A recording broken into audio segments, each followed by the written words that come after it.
Today we have Mrs. Owens here. She's going to talk to you guys about the heroin epidemic.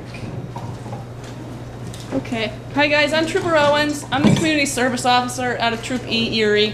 I worked in Meadville for about a year, same position, but I transferred up to Erie. I don't think anyone in here is using heroin. That's not why I'm here. I would assume that you guys are all safe on that part. But a lot of times this is affecting a lot of people, okay, especially in our community. It's spread throughout the state now, and it's become an epidemic because the problem is so bad. So you may know somebody that uses heroin or uses pills, and some of these tips that I'm going to give to you guys, you may be able to pass on to others as well. I'm going to start I have a little video clip here, and all it is a trailer to a video called Chasing the Dragon. Chasing the Dragon is about an hour long. Very good video where addicts tell their life story, and there's some doctors that do a little bit on there as well. But if you have the opportunity to watch it, I mean, you can watch this through YouTube or something like that. If you have grandkids or children, very good video for especially young people to watch. All I wanted to do, if it had been in front of my face, is do it. It just turned me into a monster. I never thought any of this would ever happen to me. Once we started getting high, it was just done. I'm a criminal, an addict. That's how everybody will always perceive me. That drug was so much more important to you than me. From the moment that I got Oxycontin, it took over, and that's where my addiction started. You can be the smartest person in the world. The minute that chemical hits your bloodstream, you lose control. You can't control it. Nobody can control it. I don't care who you are. Somebody approached me and said, well, here, try this, and it was Oxycontin 80. That's how this problem always starts. I started taking 3 at a time, and I was taking 4 at a time, and then I started taking I became addicted that day.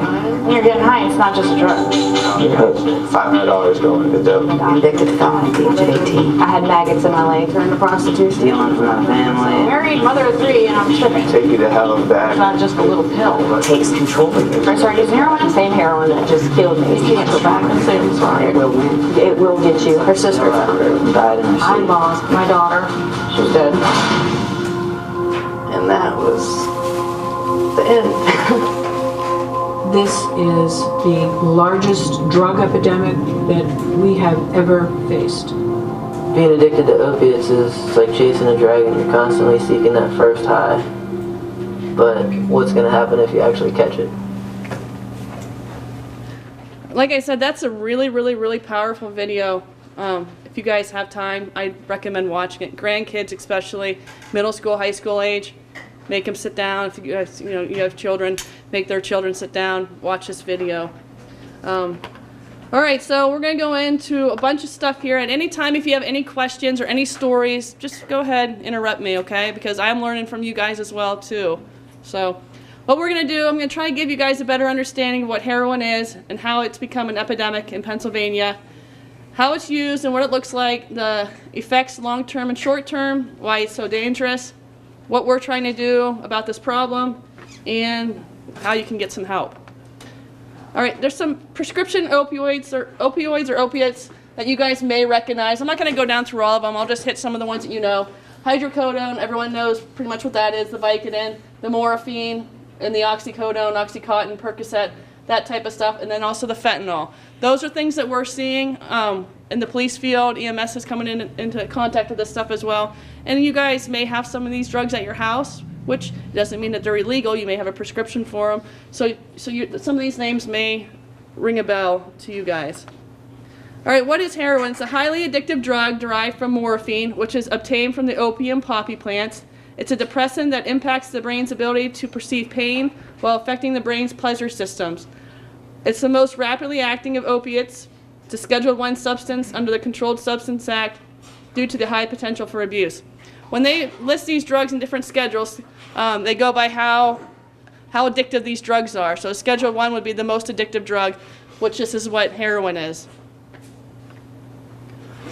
How did this become a problem? It was cheap. There's lots of heroin around, okay, in Central America, South America, and the U.S. So late 90s and early 2000s, we saw an emphasis on diagnosis and treatment of pain by medical professionals. Development of new and powerful pain medications, which can lead to dependence. Okay, so the doctors, you got clients coming in that are saying that they have pain, which some of them may, and some may think that they have pain, okay? We all probably know some people that think they have pain when they really don't. So now they're being prescribed pain medication. Now they become addicted to these pain medications because they think they need them. They're dependent on them now. So now their tolerance is going up. They need more, more, and more, and more, and more. And eventually they might be getting shut off. So that's going to cause a problem if that happens to these people, because if they're shut off, they have that addiction now. They have to go elsewhere to fight that addiction. Okay? Multiple issues cause this problem. It could be some of the physicians. Like I said, they're writing too many prescriptions. Began by overprescribing these opiate pain meds. Patients became educated about the pain meds.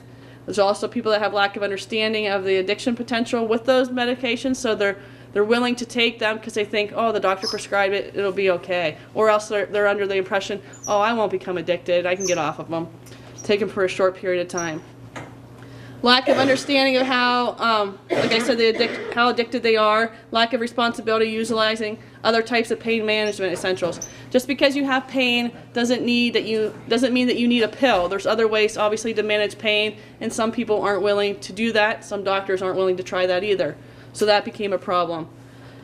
And then, like I said, people start becoming dependent on these prescription opiates, which could lead to the heroin. How is heroin used? It's injected into the vein. We call that mainlining. That's what you see when people have like the track marks. You may see that in a movie, or you may know somebody personally that has used some type of drug where they inject it. They can inject it into their muscle. They can inhale this as smoke, and they can snort it as powder. So heroin, most people think you just inject it. That's not the case. You can snort it as well, and you can inhale it.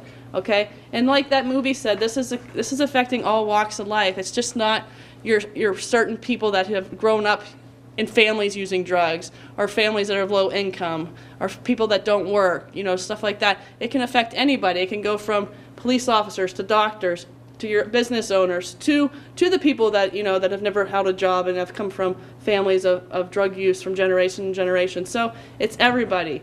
I had a woman come in and talk to me about a month ago. Very sad story. She was a mother. Her son was 35 years old, which isn't very much older than me, and he had a problem. He was a school teacher, ended up losing his job. He was addicted to heroin, addicted to coke, addicted to basically everything. Okay, he had an alcohol problem as well. He wanted help. He was under the influence of alcohol, so mom took him to get help. At this point, well, he was turned away from a hospital because he didn't meet the criteria. Okay, so then they tried another hospital. Well, you need to go back to this hospital because that's our drug hospital. That's who does the rehab. So in the end, he's turned away, and then 10 days later, he dies. He's from an overdose. Okay, so that's our problem. We got to try to fix this problem. So we need more places where these people can go for help, or we need to make sure that we're guiding them in the right direction. So it's very, very sad because, like I said, that guy was a school teacher. You wouldn't think a school teacher would be using heroin, but yes, it happens.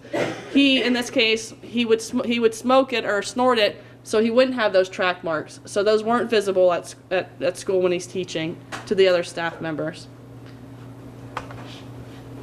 Here's what it looks like, just some different colors that it could appear.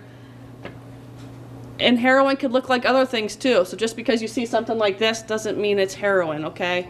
But I'm just wanting to give you an idea of what it does look like.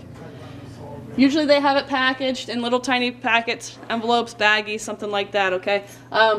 It was going around for a while when I worked at a quarry that they were putting it in actually receipts, store receipts, just folding it up in there, because more than likely people are going to overlook that. Oh, it's just a receipt. And to be honest, I would probably have overlooked it on a traffic stop, and maybe I did. I don't know. Okay, what are the short-term effects? Flushing of the skin, the dry mouth. The user can go on the nod, alternate between wakeful and drowsiness. Mental function becomes clouded. vomiting, constipation may accompany as well. So with the flushing of the skin, dry mouth, that's something that can happen by the use of heroin, okay?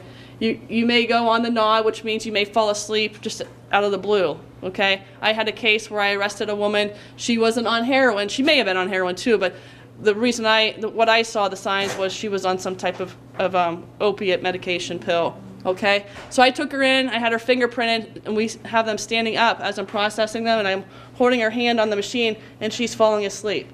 So that would be what on the nod is. She's coming in and out of it, okay? And she was very out of it.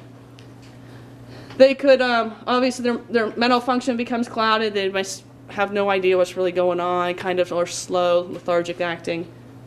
So, long-term effects: collapsed veins, infection of the heart lining and valves, abscesses, liver or kidney diseases, overall poor health, including breathing problems, which could induce pneumonia, tolerance develops, and more is needed to achieve the same effect. Okay, the collapsed veins, we'll go back to that. It's they're going to use probably the same veins until they can no longer use that vein. So once those veins collapse, they're obviously no longer good. That movie shows the one woman talks, and she says that her veins were all done, so her last option was to shoot up in her neck. She shot up in the neck, and then she overdosed at that point. So she didn't die because she made this video, but that's just how addictive these people become, how this drug is so addictive, and what these people will do just to get that next high. That same woman we'll talk about in that video, the abscesses. She said that she had an abscess that got so infected that she actually had maggots inside her leg because of the bacteria and all the germs that were growing. And how that happens is they cut these drugs with different things. What I mean by cut, they're mixing them with stuff to make them stronger. The big problem we're having now is they're mixing them with the fentanyl. So that's causing, obviously, people to not be prepared for the high dose, and what that's going to do is causing them to overdose. Now the carfentanil is making its way, which is even stronger, and that's used as the elephant tranquilizer. So imagine that going into our bodies when it's supposed to be going into something the size of an elephant, right? That's a big difference. So this woman with the abscess and the maggots, she said they were actually cutting it with a meat tenderizer. So what it was doing was just eating away at her. So your body becomes dependent on the drug, and addiction develops, okay? So they may start, at one point when their initial, either with it being pills or with it being the heroin, and they're never going to reach that same high as their first high. So that movie's called Chasing the Dragon, and that's what they're basically saying. You're always chasing that dragon to get that first high, which really you never do. And what happens is sometimes they just put too much in their body, and that's when we get our overdoses, and they could die from the overdose. So their body starts to become dependent on that drug because it makes them feel good. It's shooting off chemicals in the brain, and in order for them to achieve that feeling again, they need that drug. So then they just keep using and using and using. Withdrawal sometimes, hours after the last administration, can bring on various symptoms. Okay, and I'll go over those here in a second. And withdrawal symptoms will peak between 24 and 48 hours and will subside after a week or so. That's a big thing. I've talked to many addicts through my job, and they said that's a big thing. That's one reason why it's so hard to quit, because the withdrawal is so bad and so intense. In order for them to feel better, they just start using. They say it's comparable to the flu. But they said times that by like 100, and just imagine suffering that. And it says you could go through that for a week, So imagine, they have the diarrhea, they're vomiting, they're sweating, and they just can't get out of bed, and it's just, they're clammy looking, they look miserable. I've seen people coming off of heroin, and so and they just can't handle that. So in order for them to feel better, they're using. And a lot of people, those withdrawal effects, it says will start between 24 and 48 hours. So you have those people that wake up in the morning and have their coffee, or wake up in the morning and have a cigarette. Well, these people are waking up in the morning and they're using their dose of heroin, okay? They're going to bed using heroin because they want it constantly in them, so they're not suffering through these withdrawals. And just, people in this video will tell you, just for them to get out of bed, they got to get the heroin in them. So, and it's very sad. A lot of us have our different opinions on it, and I hope this will open your guys' eyes, and you guys will have a broader opinion on these people, and maybe be sympathetic to some of them. But also, we have to understand too, people do make choices in their life, and the choices that they have obviously have consequences, but we can still feel sorry for them. to an extent. Long-term effects, more serious immediate effects can include obviously the fatal overdoses. Through sharing of needles, users can transmit and receive HIV and hepatitis, which is obviously diseases transmitted through blood and other bodily fluids. A lot of these people that are shooting up heroin, using needles, any type of drug, are obviously sharing needles, okay? Because they become addicted to that drug. They want that next use, and so they're willing to take a needle from someone, and they may know that they have HIV or hepatitis, and they may not, or they may just not care. Because I mean, I've watched video after video after video where people, they don't care. You know, someone had said, "Hey, I have hepatitis. I don't care. I just want your needle," and they will use toilet water, mud water from a puddle, anything they can get their hands on to get that. Any questions yet? Go ahead. Can they get hepatitis without using that needle, just taking the drug? No, because it's going through bodily fluids. So what they're doing basically, they're sharing that needle, which is what makes it dangerous for myself and for like other first responders, EMS, because if they have needles in their pockets and we're coming in contact with them, you know, I always ask, and I'm sure that, you know, other police officers will ask too, because that's how we're trained, do you have anything that's going to poke or stick me? And usually they're honest with you, but, you know, people aren't honest to us every day. We're lied to every day. So that's what we have to be careful for. I never touch anybody without gloves on. That's just my own personal policy. I don't care if you're the president, and I don't care if you're a homeless person on the street. You're both going to be, if I'm touching you, I'm going to have gloves on. And they're not going to be rubber gloves. They're going to be good gloves, you know, the thick ones. That's just how I am. And that's the same thing with EMS. They're coming in contact, obviously, with blood, bodily fluids, and possibly needles as well. So we have to be careful, and that is how this stuff is getting transmitted, bodily fluids. When they go through the withdrawal, should they go right to a hospital, or can they go through it alone? I mean, you can go through it, but it's tough. And the addicts that I spoke to, I mean, I have obviously never personally used heroin, had to go through a withdrawal, but when you talk to these people, I mean, I feel bad for them because it's like torture. They say, I mean, it's horrible, but they could do it if they have the support system at home, I'm sure. But I mean, if it was my loved one, I would probably make sure that they're in a facility where it's forcing them to get help. And unfortunately, sometimes jail is the best place for them. They might take them to get arrested because that's forcing them to detox and come clean. So, in 2015, there were 3,383 drug overdose deaths in PA. That's a 23.4% increase from 2014. Heroin was in the systems of 55% of those overdose victims. The amount of fentanyl, which is an opiate nearly 100% more powerful than morphine, was found in overdose victims, was up 92.9% from 14. So these numbers are high here, but they're even higher because this is a huge problem and it's just getting worse. Deaths from heroin increased 248% between 2010 and 2014. So that's a long time ago. We're now in 2017. So these are jumping. These numbers, like I said, they're just jumping up like crazy. Heroin, why people are turning to heroin, obviously, it's available at a low cost compared to the pills. Pills on the street are very expensive, and it takes several of those pills to get this same high or same feeling as it would for a smaller amount of heroin or a cheaper amount, a lower cost. So heroin's available at a lower cost, while the purity levels and dangerous cutting agents such as fentanyl continue to rise. That's what's making it so dangerous. They're putting, like I said, putting that other stuff, mixing it together. More Americans now die every year from drug overdoses than from motor vehicle crashes. Okay, who are the users? I told you guys this is making its way into every single walk of life. There is no certain person that's labeled as a heroin user. It can be anybody. And I mean, are there signs by looking at people? Yes. But can you just base that off of that? No. Most users start with the prescription drugs. Like I said, I think I touched this a little bit with we did go over some of the stuff that I thought you guys would recognize, but you know, like your oxys, those are very popular. That's what people want. The high school kids and middle school kids are now starting with the pills.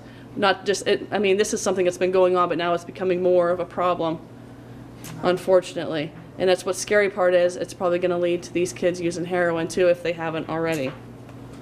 So then these people are moving on to heroin due to it being the cheaper and it's so much easier to obtain. Here's a chart from overdose deaths by county from 2015. Erie's up in the corner. These numbers got to be a little bit low because like Warren County's saying there was 0. I don't believe that. But Erie obviously has got a big number, but if you look out here, these numbers are just huge. It's alarming.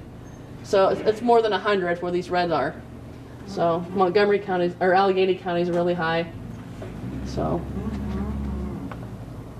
what is being done about this problem? We have several different approaches. Different agencies are taking this into their hands as well. Public education through presentations like this one and town hall meetings.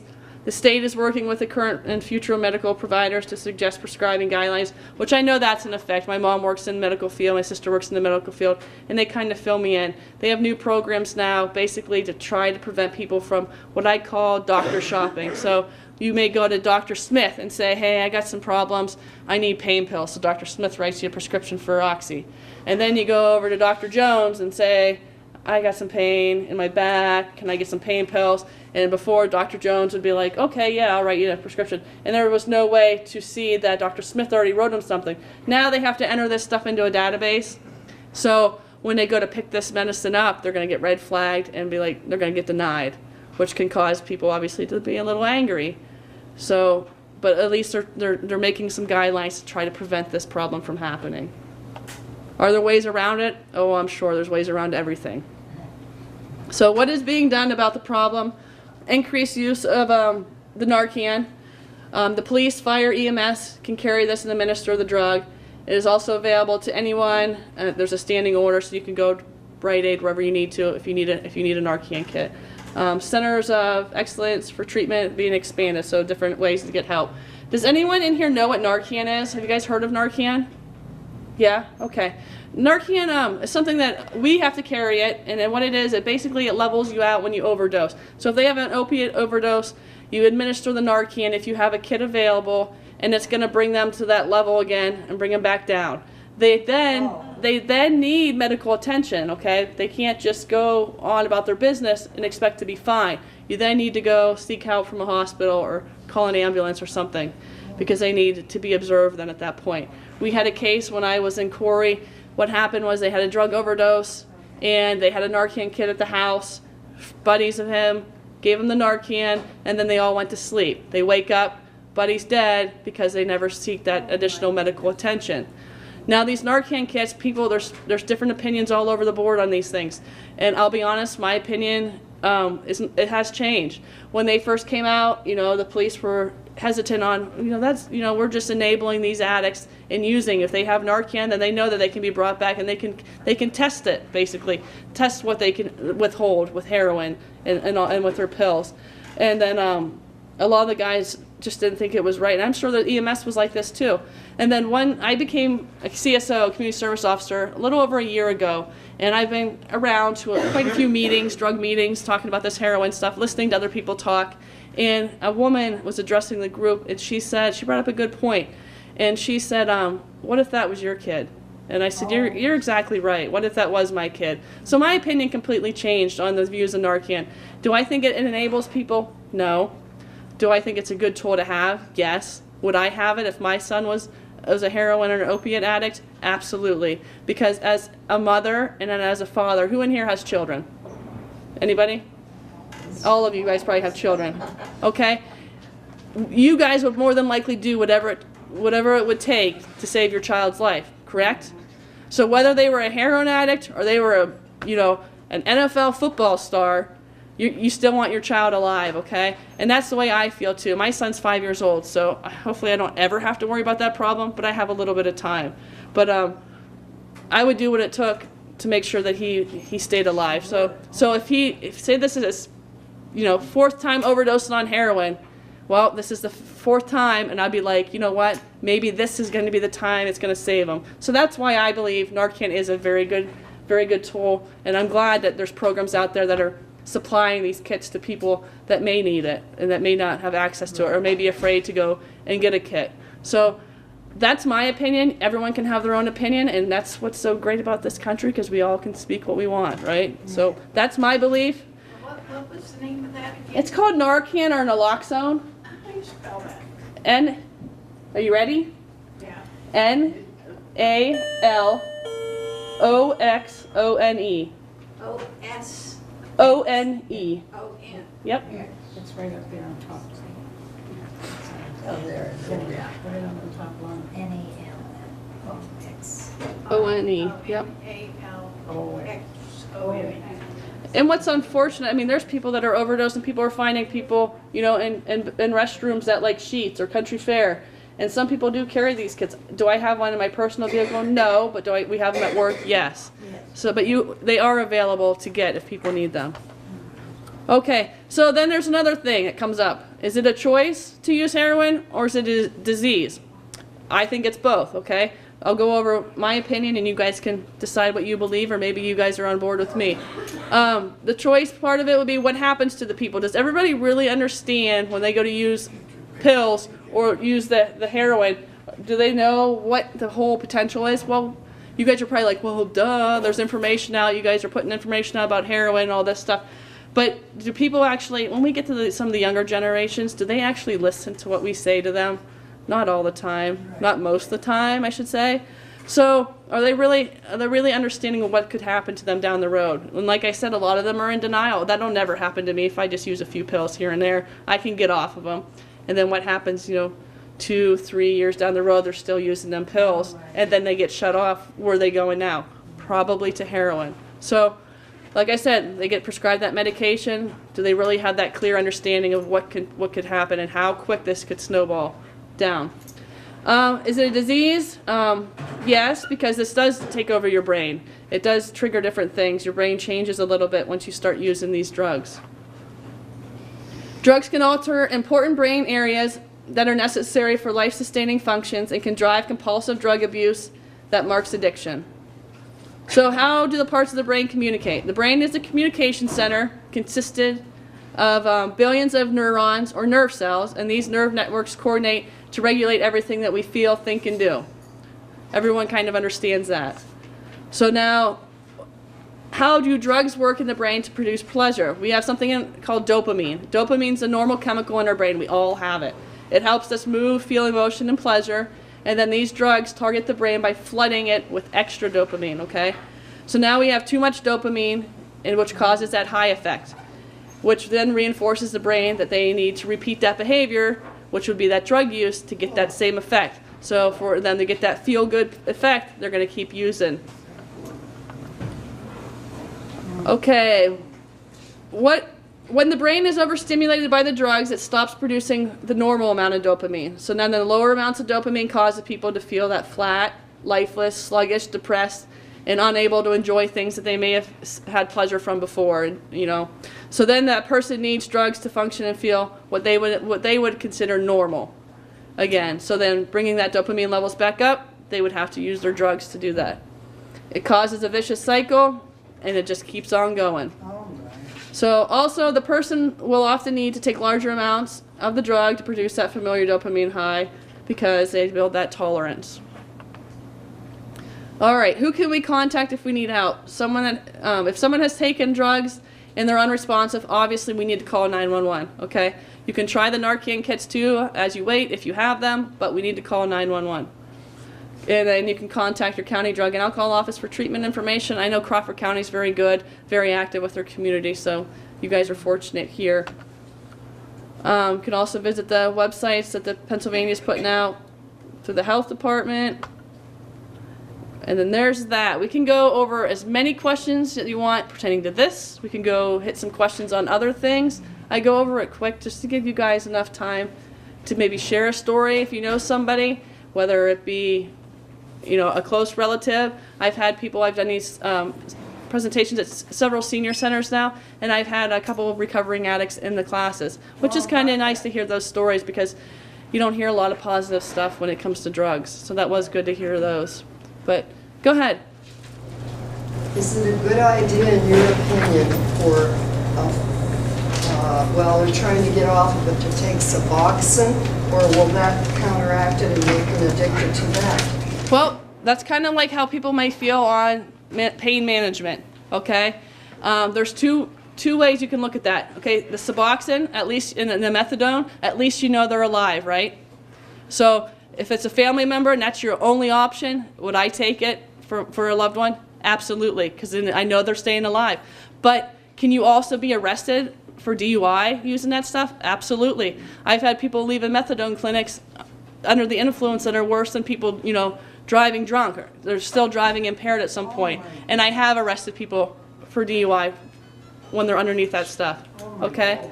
So it does have its positive benefits because it's keeping people's loved ones alive. And you have to remember, every user, every addict out there is either someone's mom, someone's brother, someone's sister, someone's son, someone's daughter. So they're not just some dirtbag drug user, okay? It's someone's loved one. But so yes, I do agree that's okay, but then some people do take advantage of it, okay? You know, they're going there just to do that, and they're still using their drugs. They're not trying to get help, you know? They're just going because it's that extra chance for them to get that buzz, that high.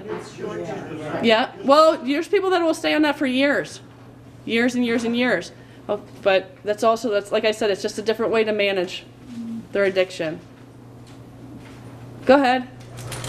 It seems like people who are on drugs cannot be reasoned with. If you try to talk logically to them, they don't hear you like the regular people would hear you. That just depends on the drug. A lot of these, like the Scheduled 1 heroin, it's a pretty rough drug. And some people function just fine on it.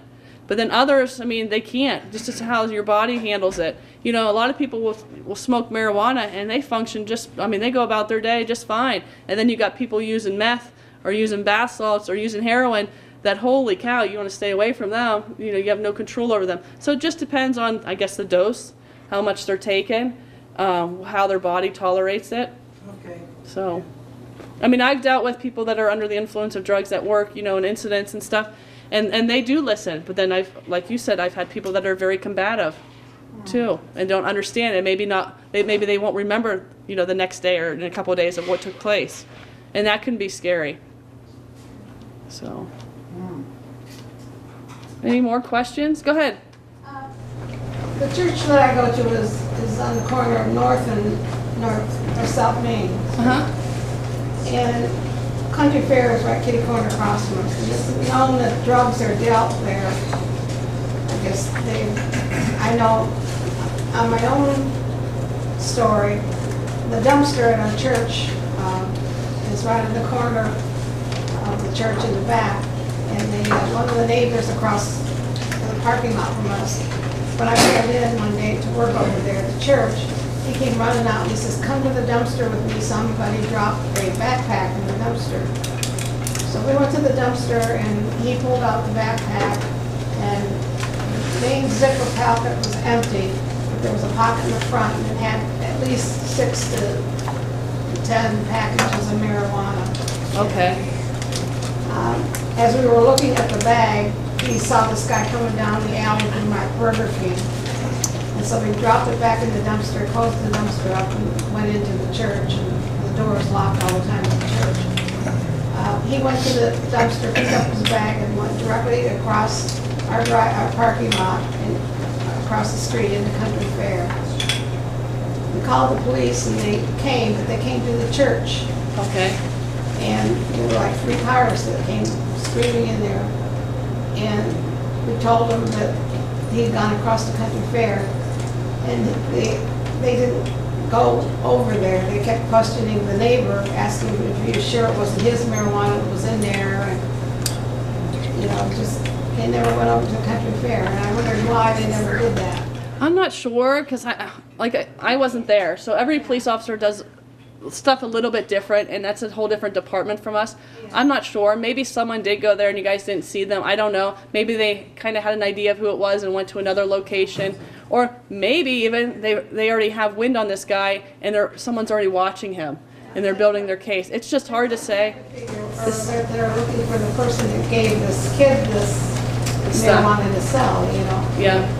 So it's just hard. It's hard when it's not your own investigation to answer questions and why someone did something. But on that whole case note, you guys did what you guys were supposed to do. You guys did the right thing and took care of that.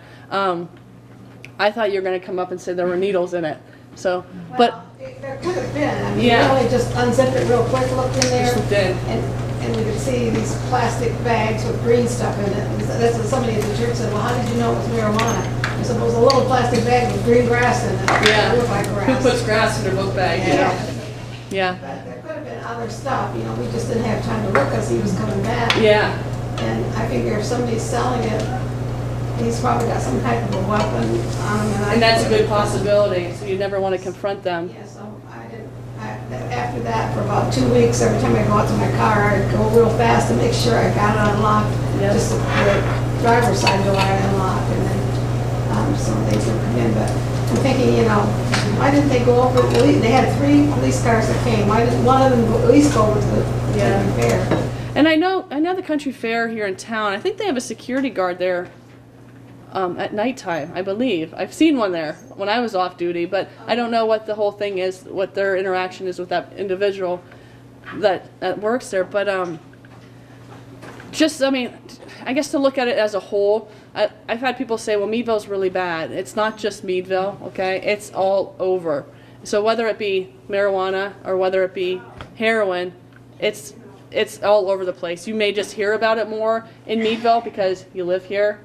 It may not be hitting or hearing the stuff that might be happening in Titusville or Conneaut Lake or Oil City or Erie. We all know Erie's got some issues. It was kind of scary to think that, you know, Yeah, in Meadville, access. you know, most of us that lived here for a while, you know, think, oh, it's never going to come here, you know. Yeah. You hear about it up in Erie, but not here, but then all of a sudden, It's coming. yeah.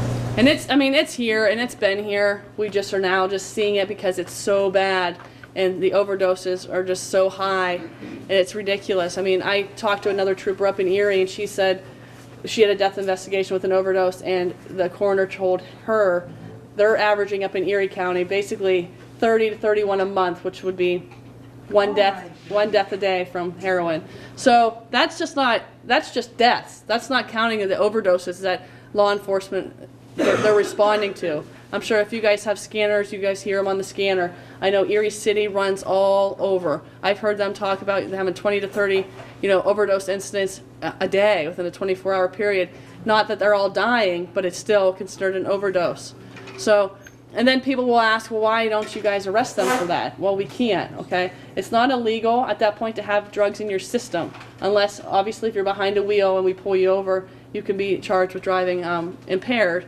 Or if we see the drug paraphernalia, the needles, or the stuff on you, we can arrest you for that. But to have it in your system, like when a lot of these people are overdosing, people are cleaning up the mess, okay? You know, they know we're coming, the EMS is coming, they're going to hide the needles, or they're going to hide what's there. You know, some people don't. Some of the parents will find their children, you know, or loved ones, and you got the needles still sticking out of their arm. That's when we can step in and we can cite them for that. But to cite them for just the complaint overdose, for having it in their system, we can't do that. Do I think it's wrong? Yeah, because we have other things that we're citing people for. You know, you can be arrested for having alcohol in your system, right? But you can't be arrested for having drugs. So it's just something that maybe in the future, though, they may turn into a law. My son was into the treatment of drug addict. Okay. He says it's not just an epidemic, it's a pandemic. Yeah. Yep. Really, It's almost out of hand. It is out of hand, and that's why we have so much information coming into our communities now, and we're trying to spread it out. Like one thing that we're doing up in Erie County is we're going into the schools, the high schools, and we're going to show this video, not my presentation, but the actual video that I showed you, the little trailer at the beginning, to the kids. We're going to have impact speakers come in, mothers and fathers who have maybe lost a child to one of these, and just let these kids kind of see. And maybe if we can help one of them, then I think we've done our job. So that's what we're trying to do as a state police, and I'm working with different agencies as well. So to inform you guys, and then your guys' job when you leave here is to inform a couple of your friends or a couple of your family members, and then just keep spreading, and hopefully we can save somebody down the road. So, any questions? Any more questions? Go ahead. This is so hard for the police, especially they know Erie, to get the top guys that have it, that give it to the ordinary citizen. Well, because unfortunately, we have to have so much evidence before you can actually take them down. And usually they're smart. They're not stupid. You know, they've been around, obviously. You're not going to get, you know, your first couple time users and say, hey, go mule these drugs, you know. They're not going to do that. These people are smart. They know the routine, okay? They know what we're looking for. They've been doing this. They've been trained, you know, whether it's been mom and dad training them from a young age or they learned from friends. And that's why, I mean, we have to, I mean, it could take months or years where our guys that are in the vice unit may sit on houses or sit on cases where they know, but you want to make sure you have your ducks in a row before you serve those search warrants or you try to make an arrest, because you mess up, that all gets thrown out. And then here comes your drug dealer basically thinking, oh yeah, we have one up on the police now, or on the criminal justice system. So they always start low, and some of those lower ones, they actually start to work with us. And that's how eventually we usually get the big ones, is because you start with these small busts and they build up to where you can get the big ones because you're using them as informants and stuff like that. So we try, that's who we want. We want the big leaders, but it's just getting there. In trouble though if they come up to them, say like with a gun? Are they in trouble? Yeah, in other words, if they're cooperating with the police. They usually cooperate because they have something that they want to get reduced, usually. Usually our informants have a past where they've been arrested, so now they're going to work with us because they got arrested maybe for something minor. Now, of course, we're not going to use one of the big drug, you know, ring leaders as an informant, because that's who we're trying to get off the street and get out of our communities. You start low, and you don't use all of them, but if you get a few here and there to help you get those bigger ones, then yes. Thank you. Yep, there's a lot to it, and a lot of people don't understand, and I mean, I've learned a lot through this job, and I've learned a lot through just doing this position, reading things, so. Yeah. Any more questions? What about the kids, the parents using drugs, the babies? The ones, like the babies that are actually being born and they're addicted? Well, that's when we, of course, Children Youth Services, or OCY, Office of Children and Youth in Erie County is what it's called. Those guys will step in. But it's sad because the babies will go through withdrawals too. That's true. Yep, and they'll scream and they'll cry, and you've got to fight, and there's just, thank goodness, people out there that are willing to, you know, give their time to help those kids. So, which is sad. I mean, technically, can they be arrested for, you know, giving birth and their kid being addicted? It just depends on your district attorney in that county. So, and then unfortunately, I mean, if they make it home with those parents that are probably still using. So, one of the people that I interviewed one time, when I was in Crawford County, she was in jail and she was going through the withdrawals, and she looked horrible. She was 5 months pregnant, had no idea, had been using heroin the whole way up, never found out she was pregnant until she got arrested and thrown in jail. So that's just, it's scary. And it's like, how do you miss that? All us women that have had a baby, how do you miss being pregnant, 5 months pregnant, and you don't know? But she was just so caught up in that drug, she didn't know. And the baby did make it. So if some of you are wondering, because it did make it, but who knows what's going to happen when that baby's 3, 4, 5, 10 years old? What are the long-term effects on that poor kid? So, anything else? It has been so wonderful. Well, thank you. I like the questions. That makes it better. So. What's your name again? Trooper Cindy Owens. Cindy Owens. I'm out of the Erie Barracks up in Lawrence Park. So, yep. Good job. Thank you. Alrighty, I guess that's it if you guys are done. Thank you.